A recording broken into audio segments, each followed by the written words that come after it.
So the Switch 2 was officially revealed in its own direct, and it brought quite a bit to talk about. GameCube games, a Kirby Air Ride sequel, new Mario Kart, a new 3D Donkey Kong, and a lot more. Though one of the bigger announcements that I feel got a bit lost in the shuffle was Hyrule Warriors Age of Imprisonment, the spiritual successor to Age of Calamity, with the story this time detailing Zelda's adventures in ancient Hyrule. Now, despite me having issues with this part of Tears of the Kingdom's story, I still think this is an interesting chance to expand on ancient Hyrule's world and its characters. I have no doubt that I'll have fun playing this game, of course, if I'm willing to pay for it, because, oh boy, that's a whole other story.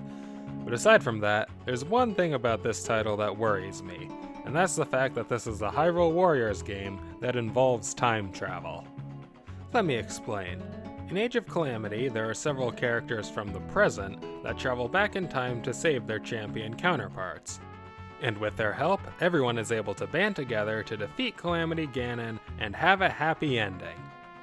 Which makes absolutely no sense. This was not a story that should have had a happy ending. This game should have ended with Ganon winning, the champions dead, and Link asleep, because that's what's supposed to happen. If they have a happy ending here, then it totally derails the plot of my favorite game of all time. There are probably some who'd argue that it's fine, and it's just a fun side game that isn't meant to be taken too seriously. And if that's something you like, then more power to you. But in my opinion, why bother trying to tell this story if you're not actually going to tell it?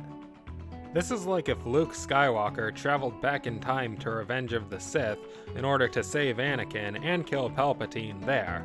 That's great and all, but you seem to have forgotten that Anakin turning to the dark side is the point of the story. So that brings us to Age of Imprisonment, where I have to ask, is this game actually going to tell its respective story, or is it going to go in a whole other direction like Age of Calamity? The fact that there's already time travel involved in this story is a bit worrying, but I guess we won't truly know until the release date. And on a more positive note, I'm definitely interested to see more of these characters from the past. It'd be cool to see what a game in this universe without Link will be like, and hey, maybe they'll give nameless masked figures 1 through 4 an actual personality? Who knows? I'm looking forward to this game, but I'm certainly approaching it with caution when it comes to the story it's trying to tell. Hope you do this right, Age of Imprisonment.